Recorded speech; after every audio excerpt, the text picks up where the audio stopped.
even the great god Moloch has turned from us in anger. If we had not worshipped this strange god, the other gods would not have caused these calamities to punish us.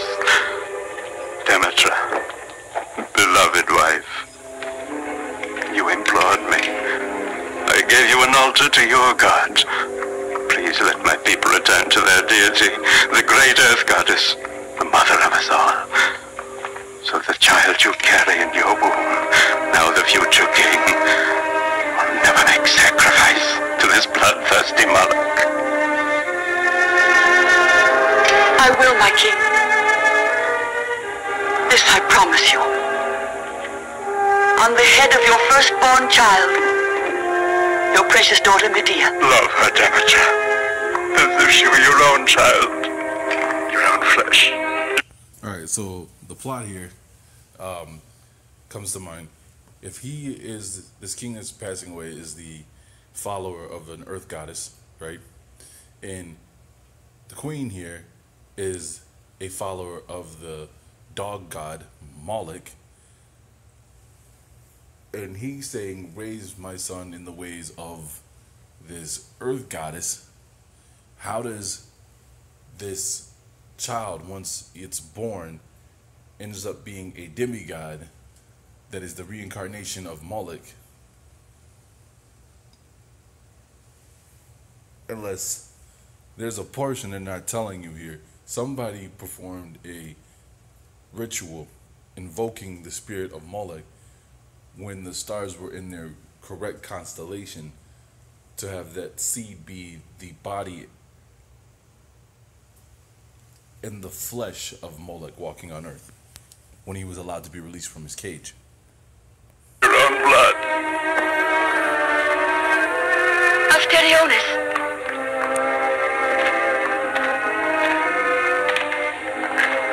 You want to lead my people to a new land, away from this ill-omened spot. Have them settle in another land, where they can rebuild what was once here. Let Mycenae rise again.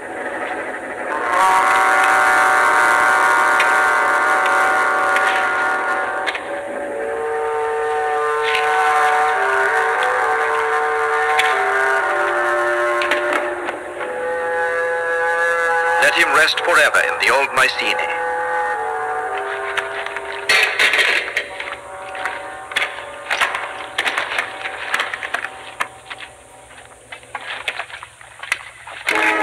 Thus we carry out the will of the gods. Now you are our queen, and we obey your orders. Tell the people to come with me.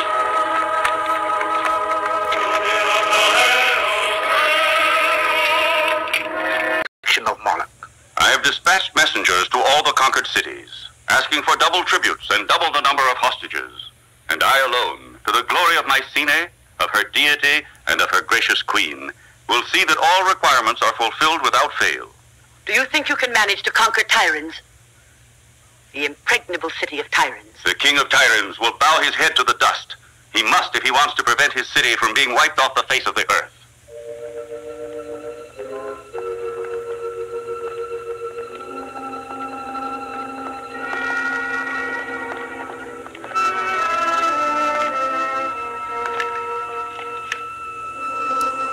This is Dirce, the most valuable of all my slaves, the one possession I can offer as a fitting sacrifice to Moloch. Pentheus would do better to try relying on his valor as a true man should.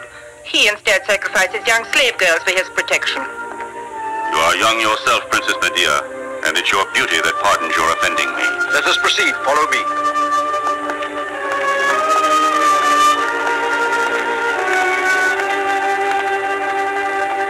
It's horrifying. It's horrifying to think of what's allowed in Mycenae that you yourself give consent to. It's terrible to sacrifice helpless human beings to a bloodthirsty god. I have never forbidden the people to engage in the cult of their ancestors. They're allowed to adore the earth goddess. Yes, but you threaten them with the vengeance of the god if they refuse to sacrifice to your Moloch. That will do, Medea! Remember that my god is also my son. And you are considered an outsider, tolerated by my generous nature. I am the daughter of the king, and I have just as much right as you to cross the threshold of this palace. That's so. But you don't have the power to stay.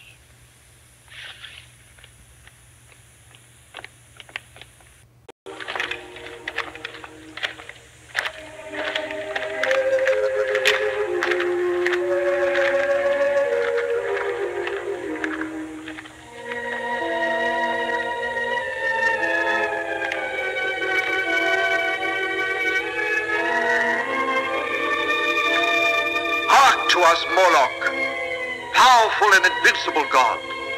Pentheus offers you this young and beautiful maiden. Deign to find her worthy of you. His prayer is this. He leads the soldiers of Mycenae. May they return to us enriched with hostages and laden with booty to your greater honor and glory. Now do I invoke you, O Moloch.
If you're wondering what was going on, like I was the first time I said this, he hunts them in his underground lair that he lives in. Like it's some type of Hunger Game stuff.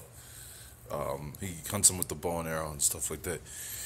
And like I said, he's deformed, so he wears the dog mask of Moloch, but he's supposed to have the supernatural powers of Moloch, and that's why they're praying to him, so he grants them to win their battles. His spirit's on their side, whatever. So.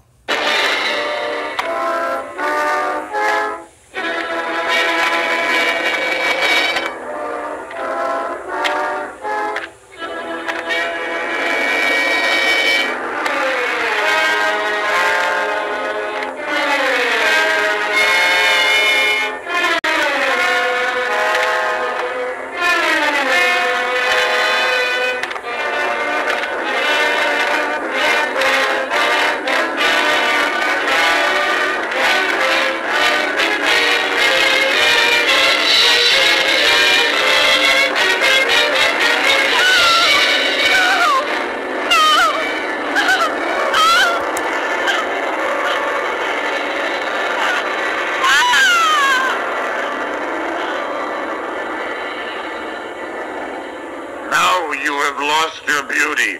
You no longer offend my sight. Moloch is only the symbol of a cruel regime. He's not a god. And it's not due to him that the Mycenaeans are as powerful as you say. It's because you are afraid to challenge them. Right, and there's only like 3 things I want to show you left. If you look on the front of his shield, over his chest, there's a lion on his, right? Now, I want you to see and this is supposed to be Hercules, which, I mean, I have a sneaky suspicion Hercules, to me, just might be Samson. I just have this weird feeling that Hercules is actually Samson of the Bible, and just like I said, I feel like there's portions of Moses' life and history that they're lying or not telling us, and they're giving us a version that they feel will satisfy us. They're doing the same thing with Samson. But, I mean, it's hard to prove it yet. But that's one of the reasons why I've just been so into this Hercules stuff, is because I just got this strange feeling Hercules is Samson being repackaged and sold and taught to us in a different viewpoint. So remember, this one's of a lion. This is the kingdom Hercules is coming from.